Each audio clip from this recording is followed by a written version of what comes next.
আসসালামু আলাইকুম। সবাইকে স্বাগত জানাচ্ছি বিডিভিউজে। আপনাদের সঙ্গে আছি আমি সুরফি দিবা। নির্বাচনের আগে এক সাক্ষাৎকারে চীনের সাথে সম্পর্ক স্বাভাবিক করার ইঙ্গিত দিয়েছিলেন ভারতের প্রধানমন্ত্রী নরেন্দ্র মোদি, কিন্তু তৃতীয় মেয়াদে দায়িত্ব নেওয়ার পর আবার আগের জায়গায় আটকে গেছেন তিনি। এবারের ভোটে সমর্থন আগের চেয়ে কমে গেছে মোদির দলের। তার সমর্থকরা চায় চীনের ব্যাপারে শক্ত পদক্ষেপ নেবেন মোদি, কিন্তু ভারতীয় কর্পোরেটগুলো তাকে চাপ দিচ্ছে যাতে তিনি চীনকে ছাড় দেন। এই অবস্থায় সুনির্দিষ্ট কোনো পদক্ষেপ নেওয়ার শক্তি হারিয়েছেন মোদি। সীমান্ত ইস্যুতে চীনের ব্যাপারে একদিকে বড় বড় কথা বলা হচ্ছে, অন্যদিকে দেশের বিভিন্ন গুরুত্বপূর্ণ অর্থনৈতিক খাতে চীনের উপর ভারতের নির্ভরতা আরও বেড়ে যাচ্ছে। বিস্তারিত থাকছে হায়দার সাইফের প্রতিবেদনে।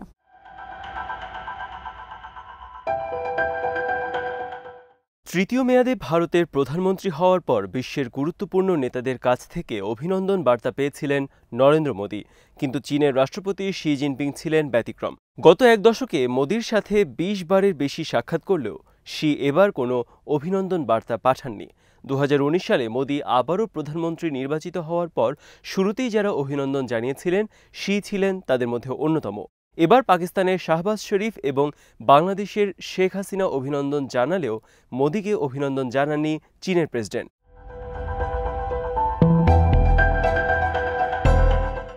মোদি এর মধ্যে কিছু পদক্ষেপ নিয়েছেন চীন যা ভালোভাবে দেখেনি। এই সময় আবার ভারত চীনের উপর অর্থনৈতিকভাবে আরও নির্ভরশীল হয়ে উঠেছে। ভারতীয় কর্পোরেটগুলি প্রকাশ্যে মোদি সরকারকে চাপ দিচ্ছে যাতে চীনকে অর্থনৈতিক ইস্যুতে ছাড় দেয়া হয়।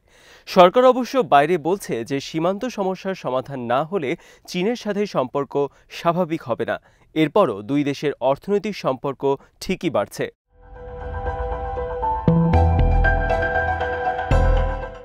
অন্যদিকে সীমান্ত এবং দ্বিপাক্ষিক সম্পর্কের এখন যে অবস্থা, বেইজিং মনে হচ্ছে তাতে সন্তুষ্ট। যদিও বাস্তবতা হলো সীমান্তে দুই পক্ষের মধ্যে বিশ্বাস পুরোপুরি ধসে গেছে। এর অর্থ হলো ভারত ও চীনের মধ্যে সম্পর্ক এভাবেই আশা এবং হতাশার মধ্যে ঘুরপাক খাবে। তৃতীয় মেয়াদে মোদির জন্য এটা বড় পরীক্ষা হয়ে এসেছে। এবার তাকে ভারসাম্য রক্ষা করতে হবে।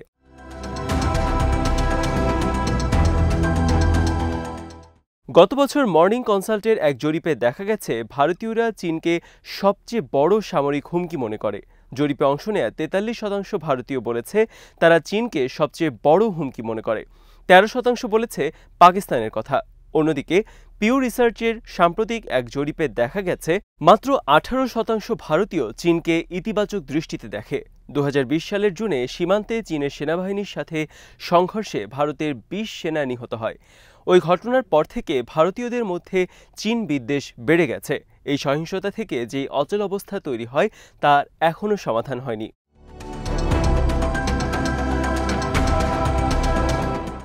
চীনকে হুমকি ও প্রতিপক্ষ মনে করা এখন ভারতীয় পররাষ্ট্রনীতির অন্যতম ভিত্তি হয়ে গেছে।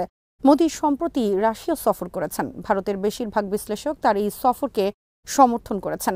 মস্কো যাতে বেইজিং এর প্রভাব বলয়ে না ঢুকে পড়ে সেজন্য এই সফর দরকার ছিল বলে মনে করেন তারা। সাবেক এক কূটনীতিক লিখেছেন, রাশিয়া নিষেধাজ্ঞার মধ্যে থাকলে সহজেই চীনের কাছাকাছি চলে যাবে।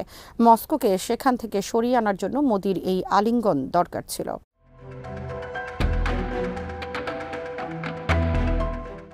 মোদির দল এবারের নির্বাচনে ১/৫ আসন হারিয়েছে। পার্লামেন্টের সংখ্যাগরিষ্ঠতার জন্য তার দল এখন দুটো আঞ্চলিক মিত্রের ঘাড়ে ভর করে আছে। মোদির নিজের আসনেও জয়ের ব্যবধান যথেষ্ট কমে গেছে। তার দলের প্রার্থীরা যেখানে ব্যক্তিগতভাবে প্রচারণা চালিয়েছিলেন তারা অর্ধেক আসন হারিয়েছেন, অথচ ৫ বছর আগে তার দল ৮৫% আসন পেয়েছিল।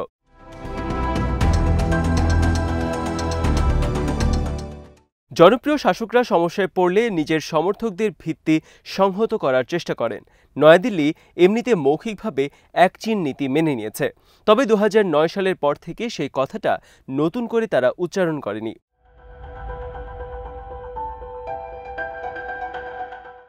মোদি তার ১০ বছরের প্রধানমন্ত্রী থাকাকালে তাইওয়ানের কোনো নেতার সাথে আনুষ্ঠানিক বৈঠক করেননি। তবে এবার তাইওয়ানের প্রেসিডেন্ট সোশ্যাল মিডিয়ায় মোদিকে অভিনন্দন জানানোর পর মোদি তাকে ধন্যবাদ দিয়েছিলেন। বলেছিলেন দুই পক্ষের জন্যই লাভজনক অর্থনৈতিক আর প্রযুক্তিগত অংশীদারিত্বের আশা করেন তিনি। বেইজিং এই ভার্চুয়াল বিনিময়ের প্রতিবাদ জানিয়ে বলেছে, তাইওয়ানের ব্যাপারে চীনের অবস্থান খুবই স্পষ্ট এবং ভারত তা ভালো করেই জানে।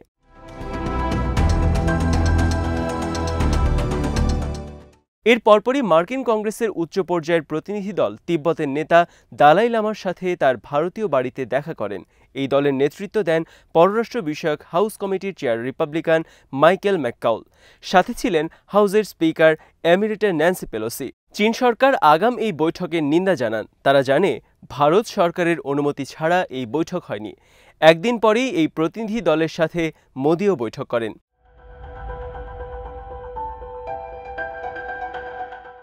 মে মাসের শুরুতে আস্তানাতে সাংহাই কোঅপারেশন অর্গানাইজেশনের বা এসসিওর যে সম্মেলন হয়, মোদি সেখানেও অংশ নেননি। ভারতের নির্বাচনের ফল প্রকাশের আগে অনেকেই আশা করেছিল মোদি এই সম্মেলনের ফাঁকে প্রেসিডেন্ট শির সাথে দেখা করবেন। যেসব বিষয়ে দুই দেশের সম্পর্কের ক্ষতি করেছে সেগুলো সমাধানের পদক্ষেপ নেবেন তারা, এমনটাই ছিল প্রত্যাশা।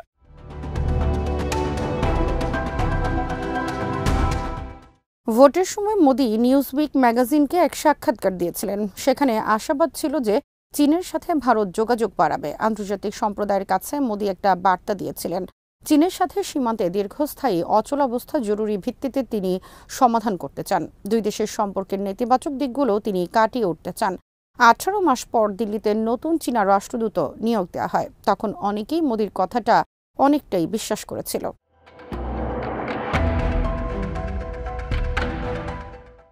ভোটে জনসমর্থন কমে গেছে মোদির। বেইজিংয়ের ব্যাপারে যে সাহসী রাজনৈতিক সিদ্ধান্তের ইঙ্গিত দিয়েছিলেন তিনি, সেটিও অনিশ্চিত হয়ে পড়েছে।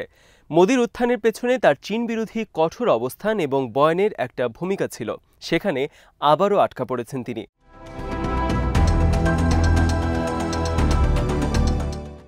2020 সালে 7,000 ভারতীয়র মধ্যে একটা জরিপ চালানো হয়। সেখানে 72% মানুষ জানায় তারা মনে করে সামরিক সংঘাত হলে ভারত চীনের বিরুদ্ধে জিতবে। বাস্তবতা যদিও সম্পূর্ণ ভিন্ন। ভারতের অবসরপ্রাপ্ত এক জেনারেল এক প্রতিবেদনে দুই দেশের সামরিক সক্ষমতার তুলনা করেছেন। সেখানে তিনি লিখেছেন, প্রতিরক্ষা শিল্পে চীনের অনেক বিনিয়োগ। একটা মজবুত এবং স্বয়ংসম্পূর্ণ প্রতিরক্ষা শিল্প গড়ে তুলেছে তারা। এই শিল্পের উপর ভিত্তি করে চীনের পিএলএ কনভেনশনাল এবং অন্যান্য সব সামরিক ক্ষেত্রে এগিয়ে রয়েছে।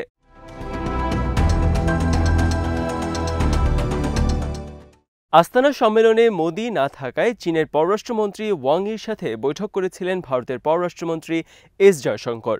এই বৈঠকে দুই মন্ত্রী নিজের জায়গায় অনেকটাই অনড় ছিলেন। সেই অর্থে বৈঠকের অগ্রগতি তেমন হয়নি। জয়শঙ্কর বলেছেন, সীমান্তের অচলাবস্থা নিরসন আর শান্তি ফিরিয়ে আসার সাথে দ্বিপাক্ষিক সম্পর্ক স্বাভাবিক হওয়ার বিষয়টি গভীরভাবে জড়িয়ে আছে। ওয়াং দুটোকে আলাদা করে দেখেন। দুটো সমস্যার সমাধানে আলাদাভাবে পদক্ষেপ নেয়ার কথাও বলেন তিনি। সীমান্তের পরিস্থিতি নিয়ন্ত্রণের পাশাপাশি স্বাভাবিক বিনিময় পুনঃস্থাপনের উপর জোর দেন তিনি।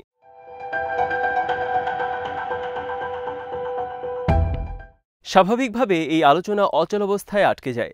ভারতীয় পক্ষ চায় চীন আগে বিতর্কিত দেবসাং এবং দেমচেক এলাকা থেকে তাদের সেনাবাহিনী আরও পিছিয়ে নেবে।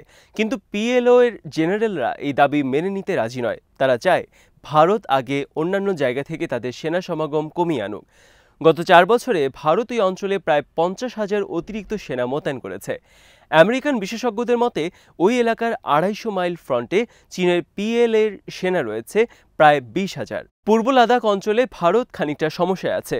ওই অঞ্চলের 26টি টহল পয়েন্টে ভারতীয় সেনারা এখন যেতে পারে না, অথচ 2020 সাল পর্যন্ত সেখানে তাদের চলাচল ছিল।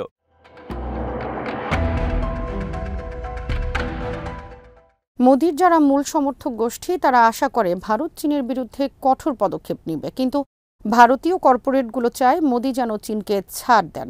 2023 সালে যুক্তরাষ্ট্রকে ছাপিয়ে ভারতের সবচেয়ে বড় বাণিজ্য অংশীদার হয়েছে চীন। যদিও দুই দেশের মধ্যে $85 বিলিয়ন বিশাল বাণিজ্য ঘাটতি রয়েছে। ভারতের মোট বাণিজ্যের 10% বেশি এবং আমদানির 15% সাথে এখন চীন জড়িত।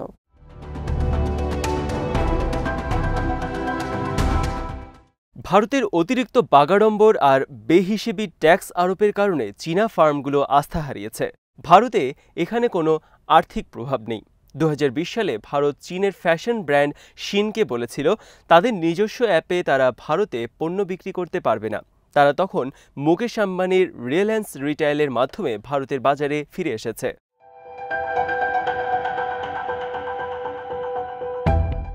চীনের মোবাইল ব্র্যান্ডগুলি এখনও ভারতের মোবাইল বাজারে 75% শেয়ার ধরে রেখেছে।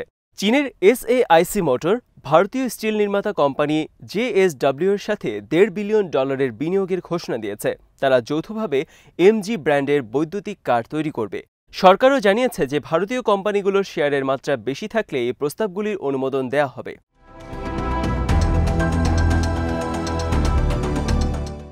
দেখা যাচ্ছে বেইজিংয়ের কাছ থেকে বিচ্ছিন্ন হয়ে আসা দিল্লির পক্ষে সম্ভব নয়। আবার গুরুত্বপূর্ণ বিভিন্ন খাতে চীনের উপর তাদের যেই অর্থনৈতিক নির্ভরতা, সেখান থেকেও পিছিয়ে আসার ঝুঁকি তারা নিতে পারবে না।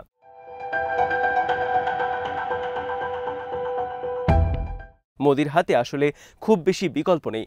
যে কৌশল নিয়ে তিনি এগোচ্ছেন সেখানে উদ্ভাবনী কিছু নেই। শীর্ষে অচলাবস্থা কাটিয়ে ওঠারও কোনো ইঙ্গিত নেই।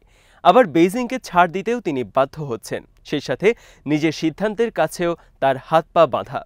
বিশ্বের সবচেয়ে জনবহুল দুই দেশের মধ্যে শান্তিপূর্ণ এবং স্বাভাবিক সম্পর্ক ফিরে আসার তাই আপাতত কোনো সম্ভাবনা দেখা যাচ্ছে না।